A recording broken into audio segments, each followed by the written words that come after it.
tugaana sallallahu alayhi wasallam okutta emisota gy'omu nnyumba n'agamba tugirabule ennaku 3. okola otya? Kamba w'ekyokulabirako, nsanze omusota mu nnyumba, gugambe genda ontiisa musota gwe, olwo olunaku luzibe ng'oguwoninga. bw'oba osobola osula nagwo insha Allah sula nagwo bwe kiba nga kisoboka, bw'oba onoosobola okugumiikiriza, kubanga woogulabidde si we gujjidde, osobola okuba nga owezezza nagwo omwezi. bw'oba tosobola kusenguka naye tokubumba kayagaana sallallahu alaihi wasallam ku lunaku lusooka, olwokubiri komawo ogugambe nga weeguli nti genda muganda wange ekifaananyi kyojjiddemu nkutya, fuluma ogende, genda munnange nkutya. olwo olunaku lwakubiri. olunaku olwokusatu era ogugambe nti bannange oba ng'oli nagwo mu nnyumba, munnaye awo wewagenze ekifaananyi ky'olimu nkitya, genda. bw'anaabanga jjinni siraamu muganda wo eyajja okukulabako, toyinza weza mirundi 3 kyemmanyi n'ogisukka nga teyagenda. omubaka talimba sallallahu alaihi wasallam. Balamusizaako nnyo bassebo ne bannyabo mwenna abandaba era abampuliriza mu linnya lya Mukama waffe Yesu Kristo, omwana wa Katonda omulamu, era mbaanirizaako nnyo olunaku luno olwaleero.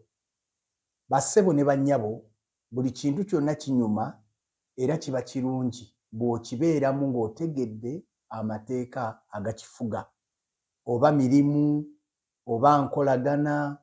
buli kintu kyonna kinyuma nnyo ng'otegedde oba ng'okiyingiddemu ng'omaze okutegeera amateeka agakifuga. Obukristaayo buyina amateeka, era mu Bayibuli mulimu amateeka, mulimu ebiragiro, ne mubaamu n'emisango. Kati kya buvunaanyizibwa bw'otegeera nga oyagala kubeera mukristaayo mulungi, okutegeera engeri gy'olina okweyisaamu, biki by'oteekeddwa okukola ng'omukristaayo, kubanga Yesu yabikuwa. Mukama waffe Yesu bw'ajja asangawo amateeka 10 n'agakwata n'agafuula 2, ng'amateeka ago gombi oba gonna gali ku kwagala. Etteeka erisooka nga ligamba yagala Mukama Katonda wo n'omutima gwo gwonna, n'emmeeme yo yonna, n'obulamu bwo bwonna, n'ebintu byo byonna. Etteeka eryokubiri nga ligamba yagala muliraanwa wo nga bwe weeyagala. Ekitegeeza bw'oba ng'onoobeera omukristaayo omulungi, oteekwa okuba n'okwagala mu mutima gwo. Mukama waffe yasomesa ebintu eby'enjawulo n'aga nti ne bw'aba nga mulabe wo yalumiddwa ennyonta, olw'okuba olina okwagala muwe ekyokunywa. Okwo kwonna kwagala, nga Mukama waffe asomesa amateeka. Kati bw'oba ng'onoobeera omukristaayo omulungi, ekyo kikulu nnyo okukimanya. Kaakati waliwo mikwano gyaffe bangi abatunuulira abasiraamu nga bambadde amakanzu ameeru, beesibye obukaaya, bafumbye omuceere ne guunya akawoowo, n'asalawo n'aga nti nange njagala nsiramuke. Kaakati njagala olwaleero nga tonaba kuyingira busiraamu, kutuuka eyo kufuukira basiraamu kizibu, sooka omanye amateeka agafuga obusiraamu. Kati gwe olabe ogasobola, bw'oba nga togasobola obusiraamu bwa banno obwesonyiwe, okusinga ate okubeera eyo n'obafuukira ki ekizibu, kubanga ago ge mateeka agabafuga. Omusajja etteeka erisooka akugambye toteekeddwa kutta musota gw'osanze mu nnyumba. Bw'ogusanga mu nnyumba gulabule, gugamba oli muganda wange, n'olwekyo nkutya, n'olwekyo fuluma mirembe. Ennaku mmeka? 3. Kati gwe bw'okizuula nti tosobola kugumiikiriza musota gwo nga guli mu nnyumba yo ennaku 3, era nga tosobola kukkiriza musota kubaira muganda wo, kitegeeza gwe tuli omu ku bagwanidde okukola ki? Okusiramuka. Gwe oba olya muceere gulye naye tokola ki? Kubanga kitegeeza nti tosaanidde era tojja kusobola kubeera atuukiridde, kubanga ekyo tteeka erikufuula omutuukirivu mu busiraamu okusanga omusota mu nnyumba n'otagutta n'ogulabula okumala ennaku 3. Kati gwe omukristaayo ali eyo, omukatuliki ali eyo, omuprotestanti, omusevensidde, omulokola ali eyo, gwampuliriza abadde anaatera okusiramuka, sooka otuule ofumiitirize osobola okusanga essalambwa oba temankima oba omusota gwonna mu nnyumba n'ogulinda ennaku 3 nga toguse ng'oyogera nagwo buli lunaku. Bw'oba tokisobola obusiraamu bwesonyiwa, toyonona busiraamu bw'abanno. Eryo tteeka limu ndowooza olitegedde. Etteeka eryokubiri lyenkuwa olwaleero, obusiraamu bulagira oba Qur'ani eragira oba Allah alagira okukyawa abakristaayo si nsonga oba balina kye bakukoze oba tebalina kye bakukoze, oteekwa okubakyawa n'okubawalana. Eryo ogenda kulisanga mu Qur'ani mwennyini mu makkati mu ssula ya 5 Surati Maida aya ya 5. Kati bw'obanga gwe omutima gwo tegusobola kukyawa mukristaayo ng'osobola omufuula mukwano gwo, totawaana. Kubanga Qur'ani wano mu ssula ey'okutaano aya ya 5 egamba nti n'omuntu yenna afuula omukristaayo okuba mukwano gwe nga musiraamu aba avudde mu busiraamu ng'afuuse mukristaayo. Kati gwe bw'oba owulira nga tosobola kukyawa bakristaayo, bw'osanga Peetero omukwatirwa ekisa, totawaana. Ne bw'oba osaala Allah akulaba oli mukristaayo awedde emirimu. Eryo tteeka namba 2. Etteeka eryokusatu, Allah agamba nti omusajja bw'oba osajjakudde ng'okuze okkirizibwa okuwasa omwana wa mwannyoko, okkiriza okuwasa omwana wa ssengaawo, okkirizibwa okuwasa omwana wa mwannyoko omuto. Ebyo ogenda kubisanga mu ssula ya 33 gye bayita Surat al-Ahzab, ebeera ya 33 aya ya 50. Ebyo ogenda okubisanga. Kati bw'oba owulira nga weesittala, tosobola kuwasa bwana buto, tosobola kuwasa bantu bakulinako oluganda, muganda wange njagala kusaba, weesonyiwe, totawaana kwonoona kintu kya banno. Ne bw'oba wazaalibwamu kitegeeza nti gwe omutima gwo gwa kikristaayo. Kubanga ffe abakristaayo Bayibuli etugaana mu kitabo ky'Abaleevi essula ye-18 neega nti omuntu bw'abanga akulinako oluganda tobikkulanga nsonyize. Kati gwe oli mukristaayo ayambadde eddiba ly'obusiraamu, kati viirayo ddala ofuuke omukristaayo owannamaddala. Bw'obanga bw'olaba omuntu ku TV nga wa myaka 5 awasiza akaana ka myaka 17 nga kikuluma era nga oyagala na kulwanirira akaana ako, kitegeeza nti gwe toli musiraamu mu mutima, wabula oyina kyambalo. Okitegedde? Kubanga gw'ogoberera nabbi yayina emyaka 53 n'atwala Aisha ng'ayina emyaka 9 n'atandika okwebaka naye. Okitegedde ndowooza? Kati kitegeeza nti gwe toli musiraamu munda mu mutima.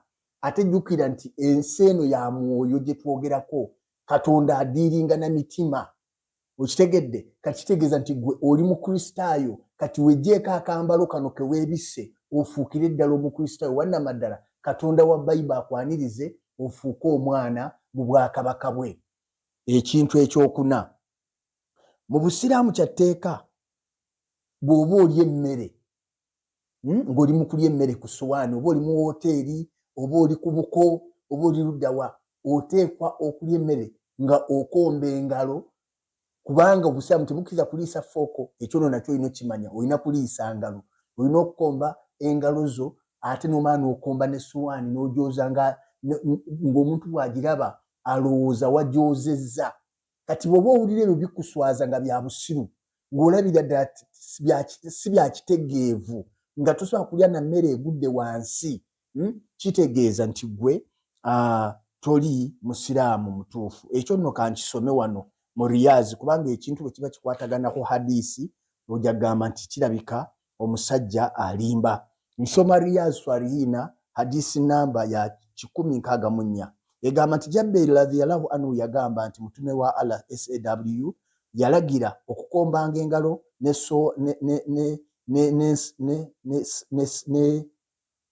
ne siyaani, era yagamba nti mmwe temumanyi kitundu ki mmere yammwe ekirimu omukisa, Musilimu yakiwagira. N'awalala yannyonnyolwa nti omu mu mmwe bw'asumatukwangako ekitole ky'emmere ne kigwa wansi, kale akirondewo akiggyeko ebibi ebiba bikiriko era akirye, naye aleme okukirekera Swayitaani, era taasangulanga ngalo ze n'akatambaala nga zivulubanya emmere okujjako ng'amaze okukomba engalo ze kubanga ddala ye tamanyi kitundu ki mu mmere ye ekirimu emikisa. N'awalala kyagambibwa nti ddala ddala sitaani eba wamu ne yenna mu mmwe mu buli kimu mu nsonga ze okutuusa lwaba awali emmere ye. Kale ekitole ky'emmere bwe kigwanga kw'omu ku mmwe, kale ekirondewo naye akiggyeko ebibi ebikiriko n'oluvannyuma akirye, naye takirekeranga swayitaani. Kati oli eyo bw'obanga gwe ebyo tobisobola, oswala okulondawo emmere egudde wansi, wenyinyala emmere egudde wansi, oswala okukomba engalo bwoti n'ova lugalo ku lugalo. Mujjukire ffe mu mpisa zaffe omuntu tulya bwotyo.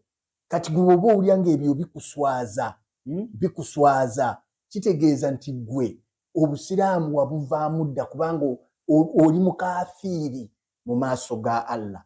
Kubanga obukafiiri kyeki? Kwe kuwakanya enkola za Allah nga tozikiririzaamu.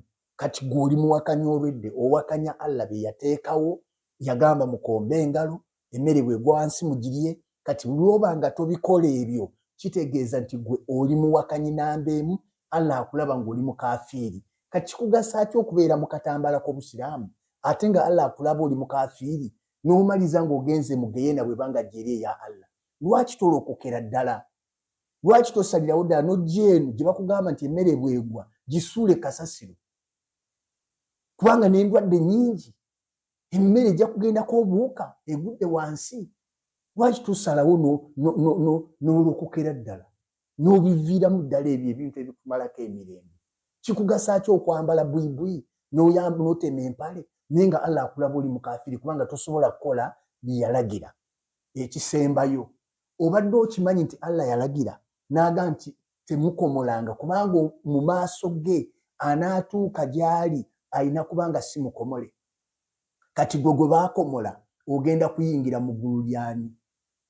Okujjako ng'odduse n'ojja eno eri Yesu, kubanga Yesu agamba, Yesu ye kennyini nnyini asomesa, ne Pawulo n'addamu n'asomesa n'agamba nti okukomola n'obutakomola si nsonga. Wayitibwa nga toli mukomole, sigala nga tokomoleddwa. Wayitibwa ng'oli mukomole, tewejjangako bukomole bwo. Eyo Bayibuli yesomesa bw'etyo. Kati wuliriza Allah bw'agamba mu hadisi Riyadh Swalihina, hadisi ya 165 eri twasoma 164 era tusoma 165. Ibn Abbas yagamba nti mutume wa Allah SWA yayimirira mu ffe n'atubuulira ng'agamba nti abange mu abantu ddala muli kuŋŋaanyizibwa eri Allah omugulumivu, nga muli mu bigere byereere, nga muli bukunya, nga temuli batayirire, nga temuli batayirire. Kati gwe omutayirire nkubuuza muganda wange, ogenda ludda wa? Ogenda ludda wa gwe baatayirira, gwe baasalako akakuta ne bagamba nti bateekeddwa okutayirira? Eyo ensonga lwaki mutume nzize nsiba akakalu bwe mumpa aya nga mutume baamutayirira? Kubanga ye yategeera Allah kyakola ki, kyayagala. Yategeera obusiraamu buki obutuufu, yabutegeera obutuufu nga oteekwa kusigala nga bw'oli. Kubanga Surati Ruumi bw'esomesa nti teri kukyusa mu ntonda, bw'obwo bwe busiraamu buki obutuufu, obutakyusa ntonda. Kati gwe baakusala embalu kyokka olemedde mu busiraamu bwabwe butuufu. Kati ogenda ludda wa? Kye kibuuzo kyange ekisembyeyo. Onoogenda ludda, ogenda kuyita wa? Ng'abagenda eri ewa Allah ekitabo kikugambye bagenda kubanga si batayirire.